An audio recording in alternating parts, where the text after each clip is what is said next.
Season's right around the corner. Christian, Nick here, Psychic Hoops. Hope you guys have been enjoying our team preview series. We've been cooking through those. Fun to sit down with the experts and learn a lot about each team. Today, we're going to be running through KenPom and talking about teams that Nick and I think are either too high or too low.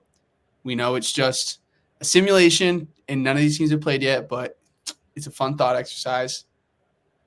Nick, start us off as I pull up the screen share. Who is the team that on these initial KenPom rankings that you're surprised by their ranking? Yeah, I'll go with the one that like marginally I don't think there's really a whole lot to go, and that's with Gonzaga, because like they can't really go a lot higher than 9, but I just think 9 is a little too low, and KenPom usually really likes Gonzaga. That's why like I was really surprised they weren't top 5. I think that they've been top 5 the past few seasons. I think the last time they were 9 or lower, it was like one of their better. Click on Mark Few's name. You can. I mean, those are their finishing numbers. Yeah, it's where they finished, but I want to say it was like 2017 or 2018, the last time they started off this low, and they had like an insane season and made it to like the Elite Eight or Final Four or something. Yeah, they lost in the championship game when they started 22nd, 2017. 2018, they're 20th. But, I mean, especially the last few years, started 1, 3, 1, 3. Even last year, they started 5th. That's what I'm saying. Like they, in my opinion, they have maybe not like, I don't know. I mean, you could argue they might have a start this season as well, but I mean, do you think they have any NBA guys? I do. Like first rounders though? Maybe not. I think Ajayi could be on the NBA radar. But they're deep. They're way deeper than last year, maybe the year prior. Like, I mean, that's what I like the most about this team is the depth. And I think from just like your two best college players are Graham Ike and Ryan Nembhard. And Ike is probably not a 5-man in the NBA, and Nembhard doesn't have the size of his brother. And there's like, when you think of like Mark Sears making a push for the NBA, like I would trust him, or like a Jamal Shea. You have to be that good. And like, I'm not saying Nembhard can't be that guy, but if he gets that 3-point percentage up, maybe we'd be talking about it. But I mean, that's what I think the key thing for him is. And the funny thing about Zags is like Battle has the highest ceiling, the most upside of anybody, and he's like coming off the bench as a 6-man. 9 to me just feels too low. I think this is a top 5 team, and like they'll finish, probably like 3 or 4 at the end of the year, just because they'll have great numbers from their conference play, as they always do. Right. I mean, we talked to Theo about like pencil him in as a top 5 offense. Defensively, I was like, can we crack the top 30? And he's like, we're trying to crack the top 50, and KenPom's got him at 45th. So like, that is why they're at 9 of any team in the top 10. That's the worst unit, Gonzaga's defense, right? By a significant margin. So, I mean, that's why they're lower. I agree that I view them as a top 5 team, though, for sure. I got my future in on them. Yep. Honest, you're right, though. That's why they're 9. It's the defense, and like, we both definitely think they're way better than the 45th defensively. Feels like a no-brainer almost. Do we think – am I crazy to think Ben Gregg could potentially get some NBA buzz? Like, he can really shoot it at that size. And I understand defensively he's not great, but who says he can't be – I'm not – okay, Duncan Robinson is a super high bar, and Duncan can do some other things offensively, but like, Ben Gregg at that size to shoot that way, I really think Ben Gregg could be like a 45% 3-point shooter. That's a really good point. I mean, I could see Ben Gregg turning into like a 3-and-D type of NBA player. I could. Any last things on the Zags? I feel like we're pretty consensus on them. Yeah, we're both on agreement. And like I said, marginally out of all my ones, I'm too low on like who can rise the highest. They can't rise the highest just because they're already 9. Right. I just think that to me, it just feels way too low at 9. You see anyone else in the top 10 that you don't love where they're at? What do you think about Auburn at 3? Like, I think Auburn's really good, but I don't think Auburn's going to be a 1 seed.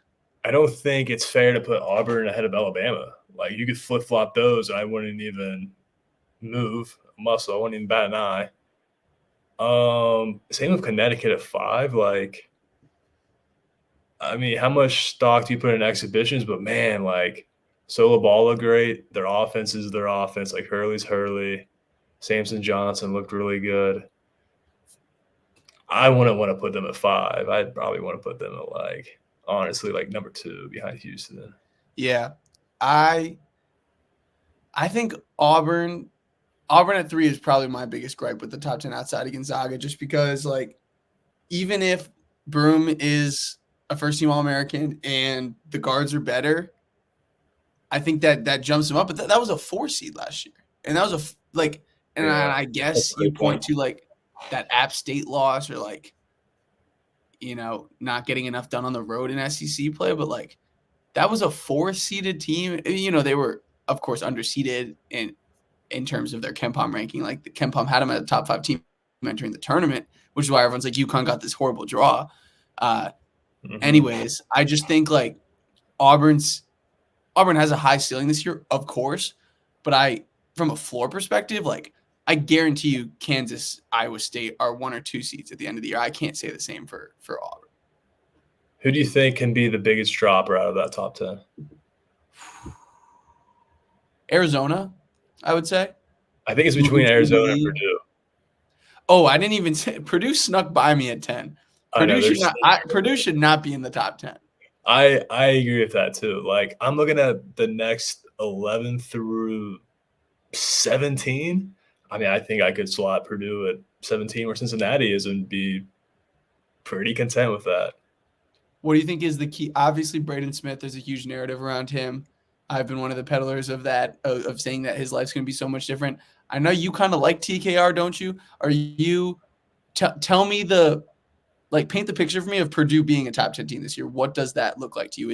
How reliant is it on Colvin and Heidi taking huge jumps versus Braden Smith being first team All Big Ten and TKR being a very good post scorer?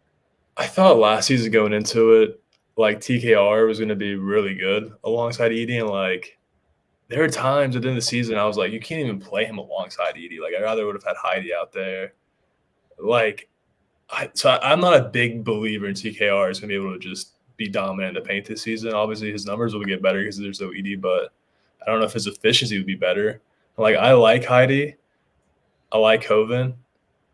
But I don't think either are going to take massive steps.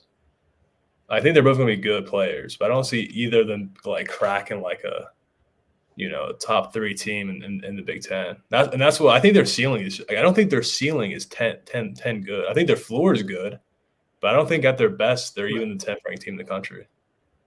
I agree. I think there is a solid floor with Matt Painter, with Braden Smith, but Lance Jones is also a huge loss, I think. Huge, yeah. I think Lance Jones is a huge loss, and I think TKR could be TKR is going to be in advantageous positions, right? They're going to be good sets, and he's going to have one-on-one post touches, and we've seen him be able to put the ball in the cup there, but it's a lot of good bigs in the Big Ten. And also, Purdue defensively was great last year. What does Purdue's defense look like outside without Zach Edey and Lance Jones? Because they're arguably their 2 most impactful defenders. And they're ranked 21st. KenPom says they're 21st defensively. They're not a better defensive team than Creighton. Dude, I don't think they're better than Alabama, and Alabama's at 30th. Right. I mean, if we're basing this off pure upside and athletes and I don't know. I just don't think Purdue's even close to Bama, and they're 9 spots behind Purdue. That just feels off to me. Let's peep back to Arizona. I'm a huge fan of Jaden Bradley and KJ Lewis. Evan Mile loved them last year. They were ranked as some of the best players in the country coming off the bench. Caleb Love, we know who he is. We know the great things about him. We know the troubling things about them. I don't expect those things to change this year, right? Maybe he just runs a little hotter shooting the ball, or maybe there's a tiny bit of maturity / leadership growth that is in there somewhere. I don't want to rule that out. I love Trey Townsend coming from Oakland. I don't know what that fit is like. What I do think is interesting though is he's a guy you can kind of play through a bit. We saw Oakland play through him in the tournament, as a matchup nightmare 4 guy. And I think maybe a guy like that could be good. Caleb Love. I like bringing Caleb Love off the ball a bit, and I think Jaden Bradley is a good guard too. I guess And Toby Awaka coming from Tennessee is a nice pick to come. I don't know. There's just a little, just moving to the Big 12 and Caleb Love being the best player and like Krivas, they're used to having some like dominant bigs inside. Like, I don't know if he's that. Tell me what you're thinking about Arizona. That's literally what I was going to say. It was like Tommy Lloyd's had Koloko, Ballo, and now you got Krivas. Like, and I think I like Krivas. I don't really know yet. We'll see. But like, I don't think he's as good as Ballo or Koloko was. And Toby Awaka, another good guy I like, but you know what you're going to get from him at this point. In my opinion, it's the same Arizona as last year from the standpoint of like, if Caleb Love's hooping, you'll probably win the game. If he, is having a horrible game and it's a dud, they're probably going to lose. I think that's just the Caleb Love effect, to be honest. There were a lot of games last year with Arizona, though, when like if they're getting stops, this is usually how I phrase it. If they're getting stops and getting out in transition with guys like Bradley and Lewis and Pelle Larsson, and then like the Loves and the Boswells of the world were hitting their threes, it was like good luck. Like that's a top 5 team in the country, easy, maybe better when those things were happening. But I don't know. I think I guess much as I love Trey Townsend, I just think like the pattern of the dominant 5 men is gone. And I think that matters. But the thing about Arizona is there's always guys off the radar, I feel like that pop up and like they do. Who are these? There's 2 4-star freshmen, Carter Bryant, 6'8", Emmanuel Stevens, 7 foot. Like maybe one of those guys is raw. I think Carter Bryant's supposed to be pretty good. I just like think about all the teams Tommy Lloyd's had and like back to like Benedict Mathurin, like even then, like this team doesn't compare to that team in my opinion. I don't know. Lloyd has really underachieved to come March. I get it though. He's still like a young head coach. Like he's only been head coaching for like what 2-3 years now, 3-4 years. I don't know, but like I don't know. I like this Arizona team a lot. I guess maybe the more I look at it, 8. I mean, I don't know. 8's probably where they should be, but I could see them be a needle dropper a little bit. Also, I feel like in the Pac-12 they had such a talent advantage in most games they played. Not that the Pac-12 is some bum league, but it's like imagine Caleb Love being harassed by a lot of these Big 12 defenses. Even teams like UCF, like one of those just annoying teams. Like they weren't really playing teams like that in the Pac-12. And they still lost on the road in the Pac-12 last season. Right. And they still had bad L's. I think that's like the biggest thing is like they're not always locked in game to game. And you can tell. I think in the Big 12, like, man, they're probably going to have some weird road losses, I'd have to imagine. All right, moving on. I don't have an issue with Baylor. I want to talk about Creighton. KenPom's got them as the 3rd best offense and the 25th best defense. I think the defensive rating is too low. I just think Ryan Kalkbrenner's gravity is just so unbelievable that him and Greg McDermott as just those two, like I trust enough to get this defense to be, I mean, what has it been the last couple of years? Definitely better than 25th. Oh, I guess I'm wrong. It was 24th last year and 14th, 19th. Point is, I think that number will be better, and I think you add a little bit of athleticism on the perimeter with Jemiah Neal and with Pop Isaacs. Pop Isaacs wasn't a great defender last year, but I mean it's not just Stephen Ashworth and Trey Alexander back there. Trey's was kind of small.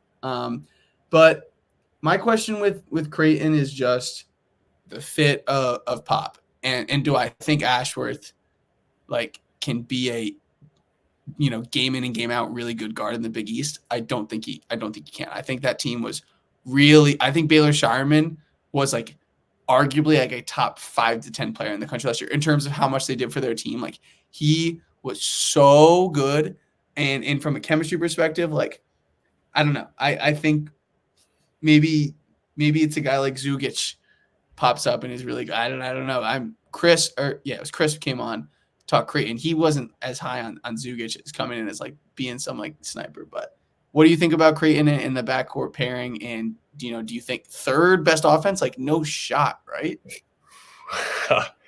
I can't see 3rd best offense unless the Pop Isaacs experiment is really cooking. Yeah. He's gonna have to be a big score for that to happen. I do agree. 25th. I mean, I'm looking at this right now, and Baylor is at 11th, and their defense rating is 23. I don't agree with that. I would flip that pretty easily. I agree. Creighton has a higher floor defensively and ceiling. Offensively, yeah, I see your Ashworth concerns. I see that. But overall, I like the same. I think 12 is like the perfect spot for them. I don't have a whole lot on Creighton. What about Carolina? Is Carolina too high?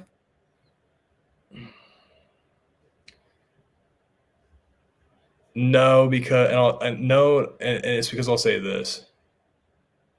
I hate putting any stock in exhibition games. You're talking about Seth Trimble?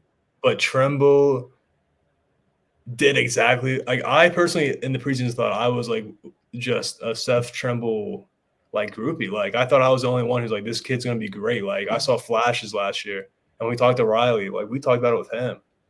And bro, for him to have 33 night one without RJ, like that was, and I get it's Memphis in his exhibition, but like that really shows you what he can do this year. And they look pretty good with the two freshmen, like, you know, looking like freshmen. So I don't know. Like I think everyone thinks UNC would be too high at 14. But honestly, I think that that's the perfect spot for them right now. What do you think is the biggest challenge for them this season? The biggest challenge. That's a like tough to be one. a top to be a top 4 seed. Like why? To break through, truly, in my opinion, you need Jalen Washington just to be a monster on the defense, on the glass, and then to give you something on off. He won't have to score, really, honestly. If Seth Trimble is going to take a jump and you have RJ Davis back there, like he doesn't have to give you a ton on offense, but protect the rim, be dominant on the glass. Basically, be Baycott. You know what I mean? I mean, he's going to be a better defensive player than Baycott, in my opinion. But if he can rebound close to Baycott, then they're going to be really good. It's probably the biggest challenge as well, though. I think defensively, like, if he can become – he's very lengthy. If he can become a rim protector, I think that would be huge. And we talked about this as well. I love his offensive game in the spurts we saw. Like, I do think he can be a guy that they give those touches to. I think, yeah, you just – in the ACC, having, you know, a couple freshmen in the mix, a very young sophomore in Cadeau, a guy in Van Allen Lubin who has been on 3 teams in 3 years, and like we don't know exactly what he looks like as an ACC big this year. You know, a guy like Withers might be starting, and I don't know how I feel about him. Like he literally might be starting, and like I don't know, Cade Tyson has a jump. I think they definitely have some things to sort out, but like I like Trimble and Washington a lot. Obviously, Powell and Jackson super talented, and you have at worst the second best point guard in the country probably in RJ Davis. So I think Carolina's going to be good, but I think 14 might be a little aggressive. Like, I wouldn't be surprised if we look up and like they're not a top 3 team in the ACC at the end of the year. It's pretty bold. There's really? a lot of conferences I would put them as like they could slide, but in the ACC I feel like they're slotted in a second or third. I just think the bottom's too bad. Like, you know what? I'm gonna take that back. It's just too tough, bro. Because I'm just pretty low in the ACC. You know? See, dude, that's the thing. Like the ACC continues to like all these narratives are circling, and they do well in the tournament. But they do well in the tournament, yes. People are like they're getting screwed. Like there's no respect for the ACC, but it's like when you sit down and crunch the numbers and you put them head to head against these other leagues, it's like, how can you say they're in the tier of the guys ahead of them? They're just like not like I like Pitt, I like Wake, you know, but that's your 4th and 5th best teams. Yeah, I mean, he has Clemson at it's 3rd. Like Big 12's got Cincinnati, like BYU and Kansas State in the mid. Cincinnati could win the ACC in my opinion. I agree. and you know they're where they are in the Big 12. So, and I agree. When it comes to tournament time, they win games. So here's the thing: I think all of these teams are very live to make the tournament. Every single except NC State, but it's like there's still 6 not great teams under them that could drag down the conference rankings. Like, I don't know if I'm being disrespectful to Virginia keeping them in there. They're a question mark now. And SMU, we've talked about how they're a very chaotic wild card team in this. And it's like, even the teams I'm optimistic about, Georgia Tech and Notre Dame, like, these are still teams that are 69 and 70. They would be like dead last in the Big Ten. I like Louisville. There's a lot of new faces. Miami was a mess last year. I'm optimistic about them this year. We'll get to them. NC State lost a ton.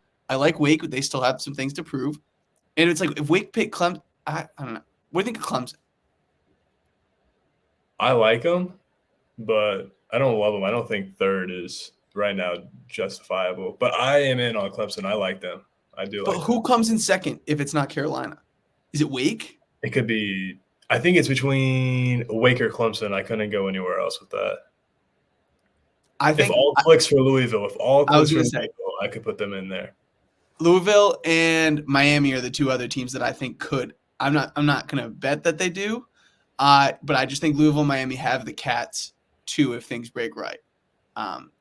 Did he already update Virginia real quick and put Ron Sanchez as the head coach? Because 78. He had Chris Beard as the coach for like years. He had Chris Beard as the coach for like months after he was gone at Texas. Dude, I was oddly in on Virginia, but the whole Bennett thing that now I'm not. So that kind of and I don't want to turn this into a Tony Bennett thing, but like my thing is, did the players know, or did the players find? I feel like it would have been too tough of a secret to keep, but how could he have not told them if like this was a bit meditative? I think he like informed them like 2 days prior. That's not a lot of time. I was talking like. I know you were referring to like them coming into the situation with him telling them like, "Hey guys, there's a good possibility I'm out of here." He probably did not do that. Or when he's pitching, how could you do that? Right, you can't do that. But it's hard enough to get guys there anyways because one, you play in a horrible system for people who want to go to the league and get highlights, and two, there's no NIL in Virginia. So if you throw that on top of those two things, who the hell is going to go there? But when he's pitching sophomores like TJ Power and Data Ames, he's like, "We're going to build this program, baby. You're going to be here for another 3 years." Like, is he saying that? Bro, he was talking at the presser about how they just signed some big-time recruit for next year who's not even there yet. Like, I don't know what to think of it all, man. But I respect Tony Bennett. Like, have fun in retirement. So, I wonder how. Do you think having Ron Sanchez versus Tony Bennett I feel like they're going to play the same way. So, like, how much does it really impact the team? Like, I would be more confident than Tony Bennett. I think Ron Sanchez stunk at Charlotte. He stunk. But I'm talking players and the style. It's no Tony Bennett is a big deal. I feel like the ghost of Tony Bennett is still living in that entire program and in the roster that's constructed though. Like they're gonna play the same way. But in game live, like management, Ron can't compare to Tony Bennett. I agree. All the principles and the foundation is fine, but in game live, when you need change, when you need to play, I don't think Ron's going to be able to give you what Tony could do. Okay, then why did they lose by 30 so many times? Like why couldn't Tony have made some adjustments when you're freaking getting crushed by teams like when they were getting I agree. Once they go down 10, they've already lost because they can't catch up. They don't play fast enough.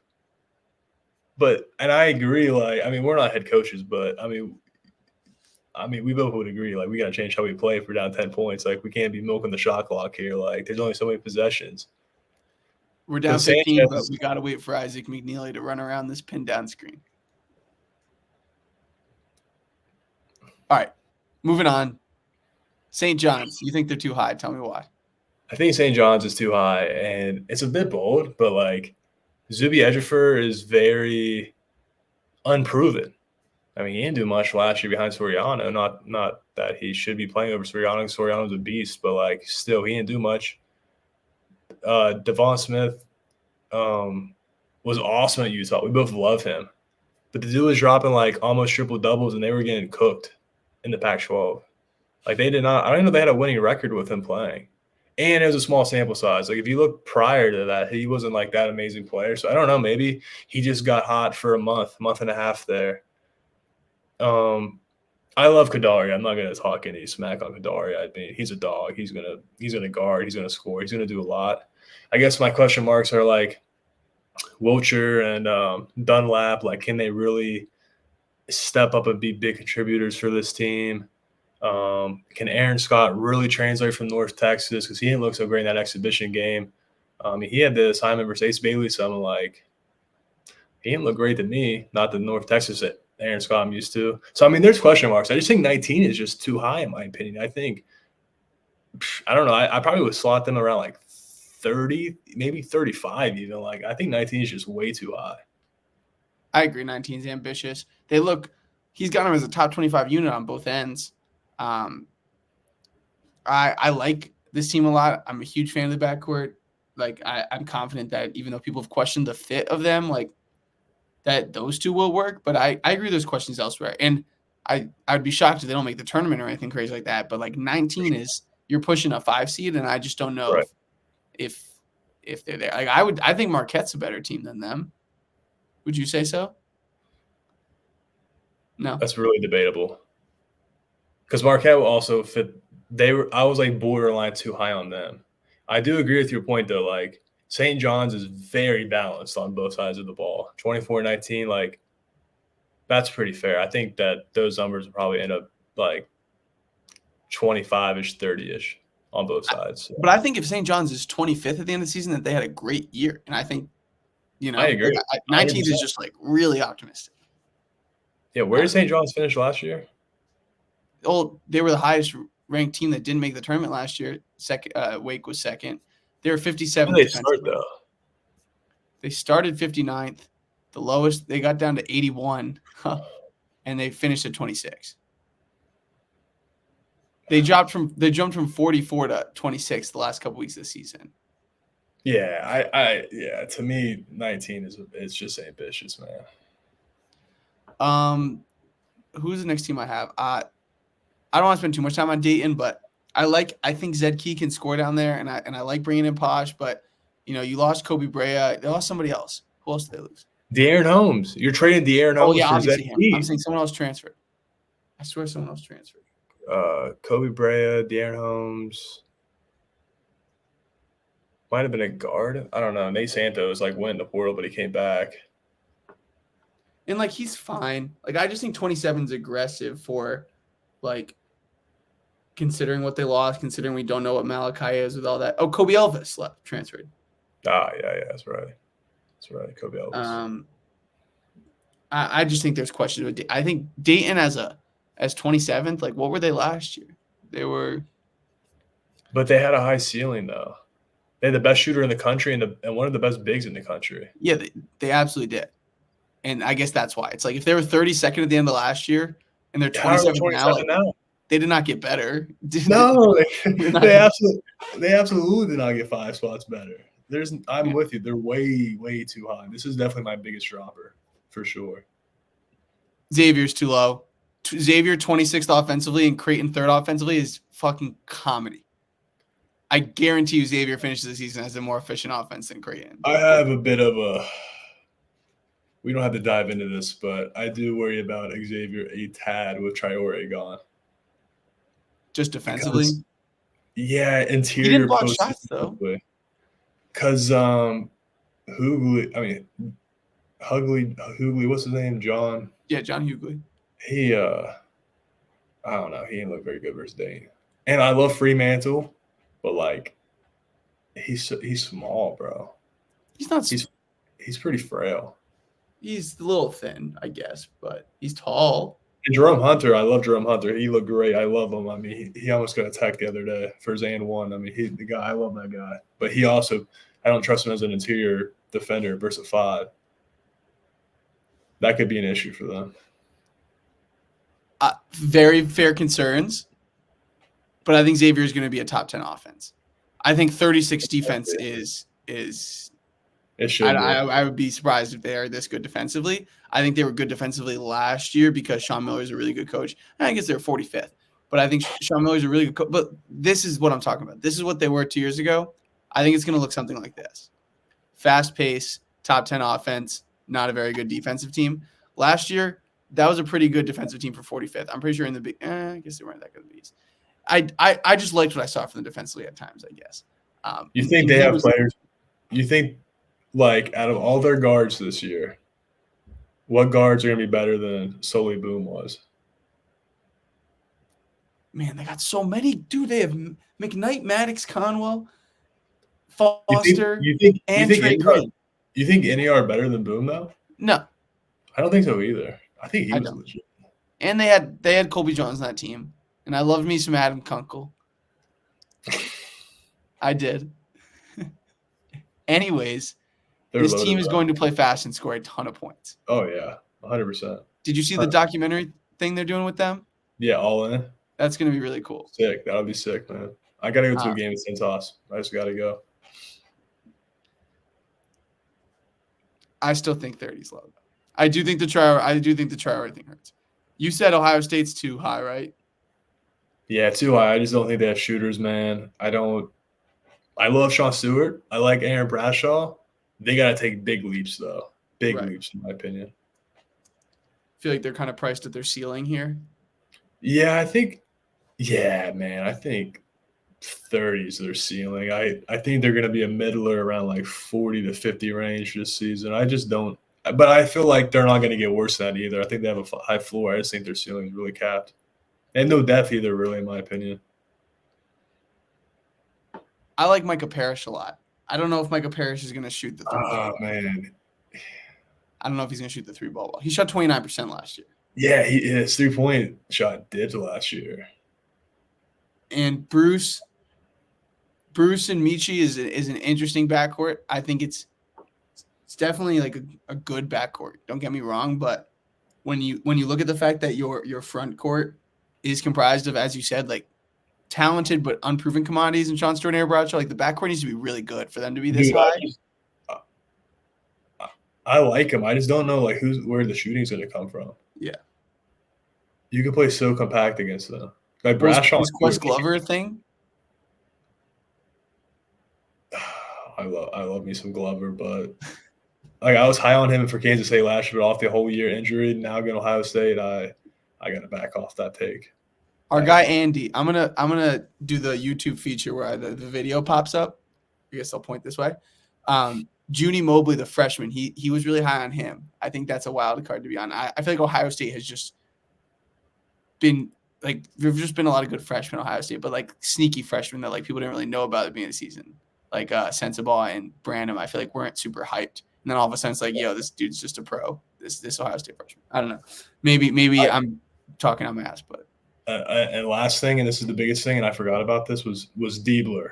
I'm not a Diebler guy. I'm not a big higher interim coach, let alone in a Big Ten for a school like Ohio State. They could have got a better coach, in my opinion, easily. It worked with Rodney Terry, did it not? I don't want to agree there. I think he's kind of underachieved with Texas. I think if Chris Beard was there, they could have won the title 2 years ago. Yeah, he won with Chris Beard's team that one year. He just rode those coattails. And last year, in my opinion, right, but they should have made the Final Four. Miami just went off down the stretch. Like they should have won that game. And last year, what did they lose? They beat Colorado State. They lost to Tennessee. Okay. Oh yeah, that's right. That's fair loss. That's a fair loss. Maybe I'm a little harsh on Rodney Terry. I think you're a little harsh on Rodney Terry. I think if Jake Diebler, like Rodney Terry, did he like give Texas the same type of ceiling that Chris Beard had? Could they have made a more aggressive hire? They absolutely could have, but he was not like it wasn't too big of a job for him. I feel like Diebler, yes. Man, it's a lot easier to take over an interim job when you have a team that is criminally underperforming, and then you catch him at the right time with a pretty nice little schedule, and then you had the perfect game against Purdue. Yeah. You only lost to Minnesota the next game, and like Michigan State was not playing well. You beat Nebraska at home, like nice win. Michigan was a mess. Rutgers couldn't score. I agree. I think the Diebler thing was a little bit more. They jumped the gun on it. Jumping the gun than Rodney Terry was. Yeah. Rodney Terry made the Elite Eight. Even if it was Chris Beard's team, he still got to the Elite Eight. Plus, Rodney Terry had that whole first year pretty much. Yes. Diebler had, 10 games right there? You know what I mean? It's hard to base a coach off 10 games at the end of the season. So. Actually, I forgot that I don't like Rodney Terry anymore after he pouted about the horns down thing when they lost to friggin'. Oh, yeah, he did. That was really soft. You think Pittsburgh's too high? Yeah, I guess I'm just not that might be the West Virginia in me if I'm being a little biased on this one. I don't know, though. I just don't. I mean, I remember last year. Like, I just didn't love them last year either. It's not a big Capel guy. I don't know. Jalen Lowe, he's good, but besides him, I guess I'm just kind of low on this roster, to be honest with you. To me, it's just kind of an ACC thing because I think Pitt's good. Like I like Pitt, but like, man, it's hard to think if they're the fourth best team in the ACC, and I'm optimistic about them. Like, how are we saying the ACC is like really good? If they finish fourth, I'll be shocked. I'll be shocked. I think Indiana's too low. I think Indiana's going to be better than this. They got good players. And say what you want about Mike Woodson, like the Trace Jackson Davis teams he had could defend, right? And they couldn't shoot at all. This team is going to have the same type of imposing interior presence with Renault and Ballo, and it's got better guards. Like, I don't understand how this team isn't better than I think this team could be a top 20 team. Easy. I agree with that. I definitely agree. Where did they finish last season? 91st. Holy crap. Yeah, they were a mess last year, man. No, they're just awful free throw shooting. I mean, dude, they had TJD. Wait, go back to 2023 real quick. They had JHS and TJD, and they finished 30th. But they couldn't shoot. They still couldn't shoot. Oh my God! Wait. They were that doesn't make sense to me. Were they just not taking any threes? Yeah, they just didn't shoot them. Okay. Wait. 30 is where I'll go with Indiana this season. I'll go 30. My internet's slacking. I'll go 30. I think they'll win the season around. Yeah, they never took them. 20s. They shot a good percentage. I think 39 is off. I think they're more of like a 30 preseason team, but I can't see them moving up too much.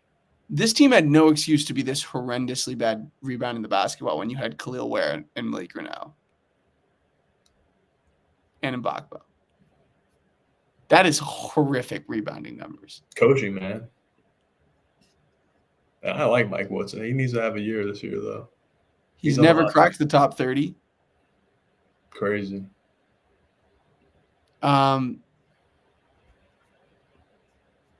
Dude, come on. I'm going on KenPom. Why are we getting blocked? Oklahoma's too high.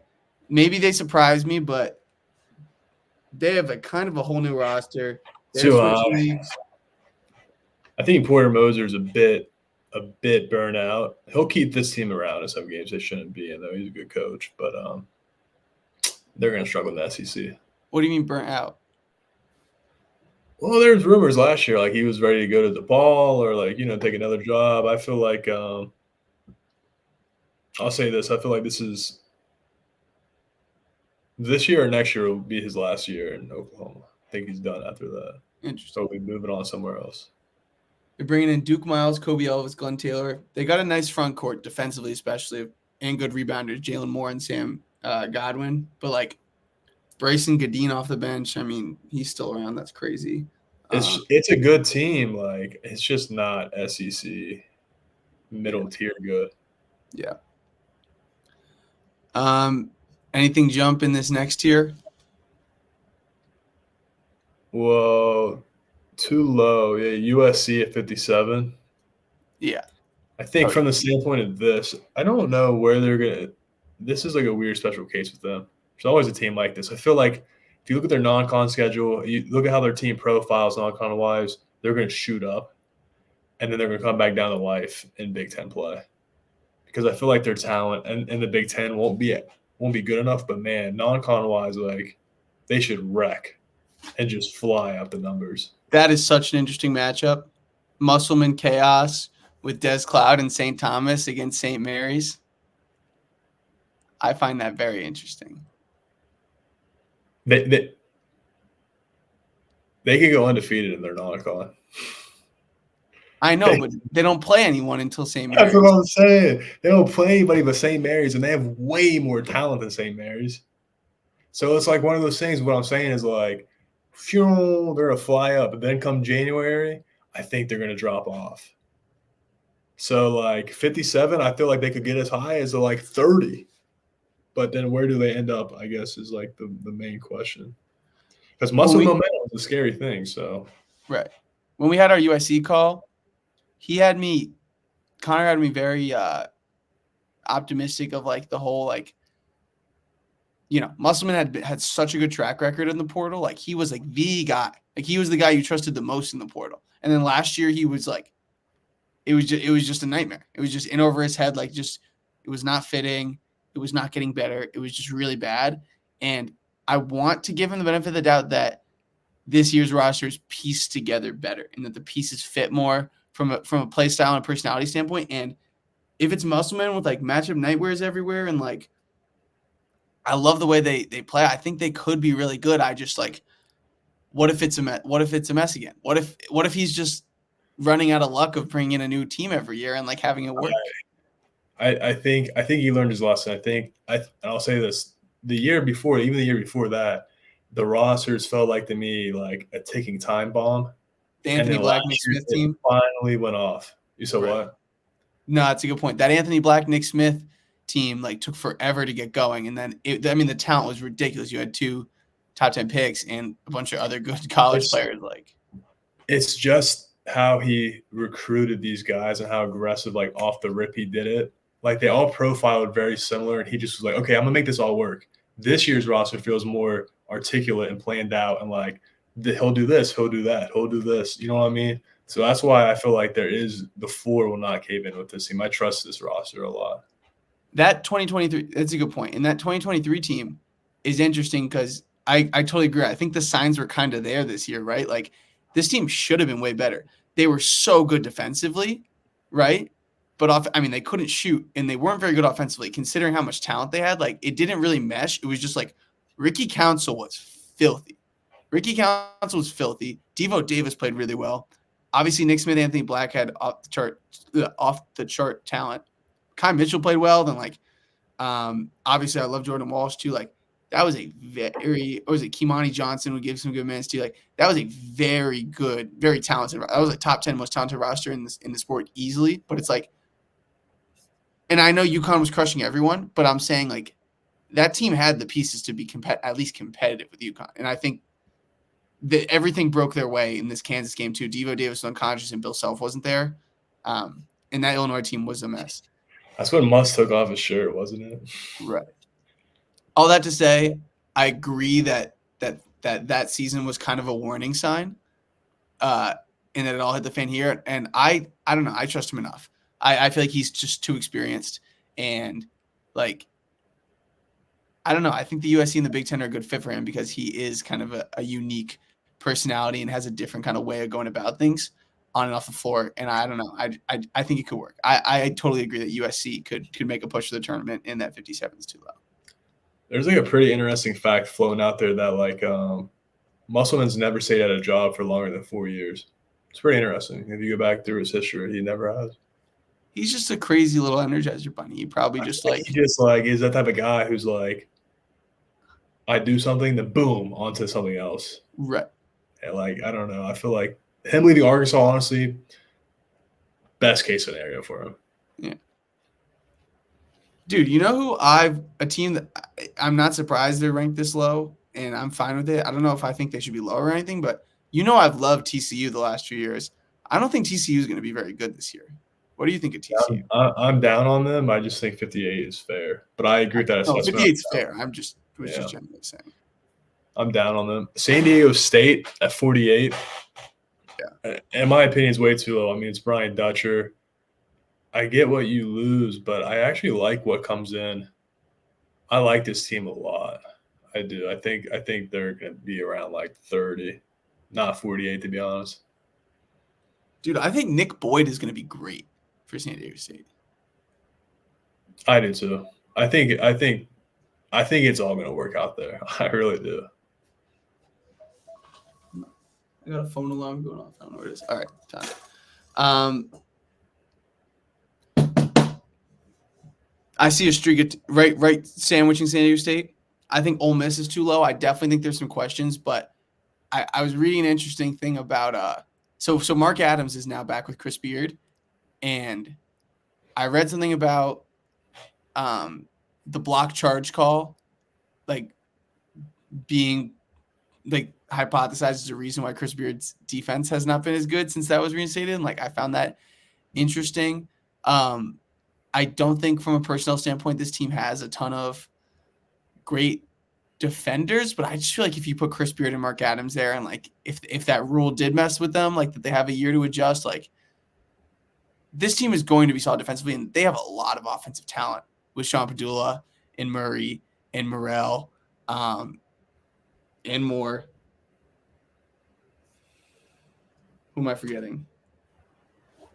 Brakefield. Dre Davis from Seton Hall is really good.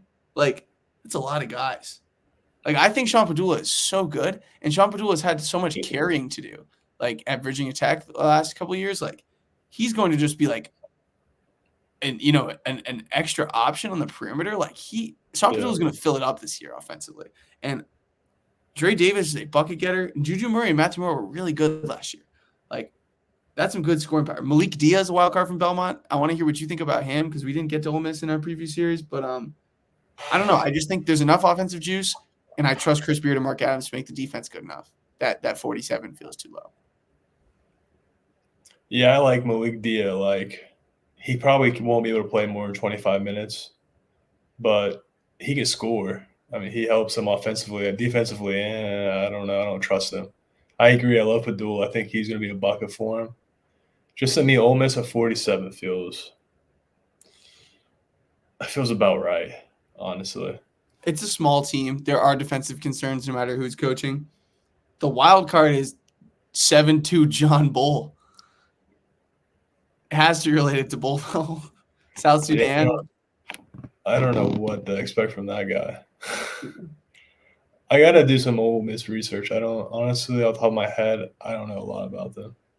Yeah, no, they snuck by last year. I mean, they just weren't very interesting to watch last year. Like they had like a 16-2 record, something crazy. It's like, all right, let me start paying attention to Ole Miss. And then I started paying attention to Ole Miss, and they were terrible. Yeah, they played nobody, and then they just inevitably dropped off in SEC play. So I really like the additions, and they kept their two best offensive players. Yeah, I can definitely see why you're there with them. We both agree 63 Rutgers. Oh, for sure. It's too low. For sure. They're going to be very good defensively. They're going to be – it's got them at 15th. I think that's fair. But they'll be better than – they're going to be better than – you don't have two top 5 picks in the NBA draft and are outside the top 100 offensively. Love KenPom. Don't love how he grades freshmen. And Ace Bailey and Dylan Harper, they're both good. They're both the truth in my opinion. And I don't even grade freshmen like that, but they're good, dude. And Zach Martini's a baller. Jordan Deercock, he's a baller. They got some dogs on this team, man. And I'm not gonna go crazy about Rutgers, but 63, too low in my opinion. And Jeremiah Williams too. I love Jeremiah Williams. He gave them a nice bounce last year when they were dead. So I think he's going to be a great role player for them. Great. In terms of the Big Ten, Rutgers, I mean, the Big Ten is so hard to figure out, obviously, but no shot they finish this low. Second to last, man. That feels insane. How absurd is it? Minnesota is by far the worst team in this league. I don't know how the hell they're. I agree. But how absurd is it in this league that the team that is the worst in the preseason rankings by 12 spots has maybe the best player in the conference? There's an argument that Great Osobor could be the best player in the Big Ten this year. And then they're the worst team with a coach that's made the tournament 2 straight years for 2 different teams. Like, I don't think Washington's the worst team. I don't think Washington's going to be bad. Out of all the conferences in the whole country, even the lows, from where the first place team ends to the last place team ends, that gap, I feel like it's going to be the narrowest for the Big Ten. While we're here, it's probably going to be – what is Washington preseason? What are they ranked? 75th. I could see them be 65 and Purdue be 15. Right. That's a whole lot of teams to be in that range of 50. So I think these are the 2 best teams. UCLA and Illinois. I'm starting to come around on Illinois a lot. I think Illinois could be fun. There's a lot of sit back and watch for me for the Big Ten. There's Yeah. a lot of that going on here. No, for sure. A lot of I think toss-up. there's a lot. Every team's range of outcomes is double digits, I feel like. Except for I think maybe these 4. I think every team could finish anywhere between 14th and 4th. Like there's a lot of teams in that range, which is just insane. I guess any last teams we didn't talk about? I want to talk about Miami quickly. Last year was a mess, but this is a very talented group, and I still trust Larinaga. And I think Lynn Kidd is a guy that could be really good. I think Lynn Kidd is super talented, and to have Jalil Bethea with Nigel Pack in Cleveland and Blackman. That's a lot of pop in the backcourt. Maybe that defensive ranking is still gonna. Maybe they're just not gonna be a good defensive team, but I mean they've been outside the top. They haven't been a good defensive team in years under Larinaga, to be honest. But I think this is his best defensive team, and I still think that there's enough talent offensively, and if Bethea is really good, that this team has some upside in the ACC. You love Miami. You've always loved Miami since the day I've known you, because even last year you were banging the drum buy low on Miami, and then you finally gave up on that. I finally gave up. You do love Once Miami. they lost to Boston College for the 3rd time. I like Miami, but 55 in me feels pretty spot on. What about AJ Stan McCray? I didn't even say him. Yeah, I like him, but I don't think he's some type of guy who's gonna move the needle. Where is Kentucky? Yeah, Kentucky's right there. Oh, Kentucky's too low. 100% Kentucky's We too low. both agree Kentucky's way too loaded. Good coach. I love what they're going to do this year. I'm buying Kentucky. I'm in on them. I think they might end top 25. I think they move up there. 100%. I think that there's a chance that they could be top 3 in the SEC. Yeah. Yeah, I agree. Definitely agree. Last team, similar to Kentucky, very transfer heavy, which is part of the reason they're low. Kansas State. Kansas State is going to be better than the 94th offense with Doug McDaniel running the point and with Coleman Hawkins there. I don't know what they were doing, but they didn't even start Doug on their first exhibition. Kind of crazy. Because is he not doing his homework again? I don't know what the hell is going on there. I thought that was astonishing. I mean, as an exhibition, but at the end of the day, you want to play your best players. He's by far their point guard. I don't know why he wanted to start. I mean, he played. Did they go big? Did they start Housen and Max Jones and CJ Jones or something? Yeah, both Jones started. Akor was their leading scorer, 14. And then Coleman Hawkins had 4 points. So that wasn't very assuring. I think they played Oklahoma, I want to say it was. I think that's who they played. There better not be weird stuff happening with Doug McDaniel, because this team defensively is going to be so freaking good with Onyenso and Gassan and Bay Falls waiting there in the wings, and Hawkins doesn't have to do the drop coverage stuff at Illinois. He can be more of a switchable guy. I think he will fit in the Big 12 and be a better defender. And then Housen is a sniper, and I think the way Kansas State plays offensively, the stuff that you love about the Marquis Stoll team that you hated about last year's team, I feel like that could lead to a lot of Brendan House possessions ending with Brendan Housen getting looks from 3, and he can hit him from a little bit behind the 3-point line. But obviously the key is, can Doug McDaniel be a really good guard? Yeah, I still don't know about it's still really hard for me to judge Jerome Tang, because that Noel team, and they were so much fun to watch when they took off. And they had Keontae Johnson, who was a great buy low for Florida after all his stuff. But then last year, you bring in Tyler Perry, and people want to shit on Tyler Perry because they stunk last season. But the dude had won every year in college. He was a winner, and they were bad. I don't know, dude. This team to me can go.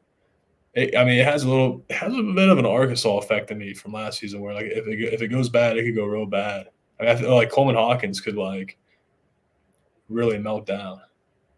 And that could disrupt a lot. I don't know. That's why I'm really cautious about this team. I'm really 50-50 on them. Yeah, I think I was a little too excited before.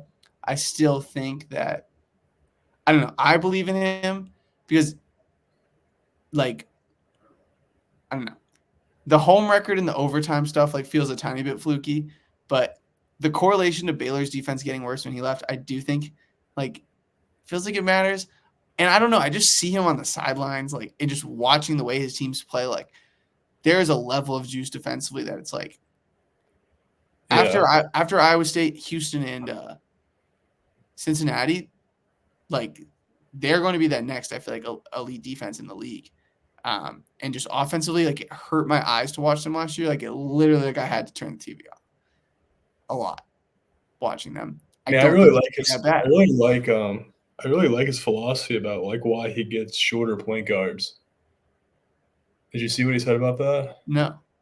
He just talked about how they have like that will and like dog mentality because they've always been like shorter their whole life or something. I mean, he's a short guy, so like it made sense of why.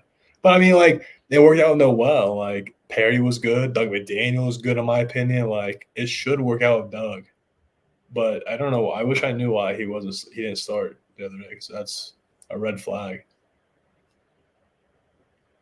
I think that's every team I have down. Quickly, I'll just say no. Oh. Seton Hall is too low. I understand why they're low. I just believe in Shaheen. Yeah, and I kind of like what he's going to do with this team this year. Like I think it's going to be very scrappy. I'm starting to think that West Virginia 87 might be a bit too low as well. I won't go into that one, but what do we talk about? The breeze, baby. That's something. I understand it's a tough jump to the Big 12, but you're going to have the best player on the floor in a decent amount of games, and like there's other good quality guards on the team. We talked about the front court is our concern, but I think West Virginia definitely can surprise some people. They might just get wrecked in Big 12 play because like rebounding is the main concern, and yeah, they struggled rebounding versus the D2 team in their exhibition, so that was not great to see. But I think Virginia Tech could be awful. Yeah, I feel bad for Mike Young. He's lost everything. They have a bad team. All right, I guess that's it. Thank you guys for watching. More content to come, obviously. Just getting started, right, Nick? That's right. And me and Chris both went into this saying like, let's keep this half an hour, and we went for almost an hour. So in the future, we'll definitely try to keep we'll try to condense it. That's always a problem. That's always a problem. Mr. Beast, we're coming for you. We've got 200 extra subscribers in the past month. Thank you, everyone, for subscribing. And if you are still listening and you haven't subscribed, please press the button. Thank you.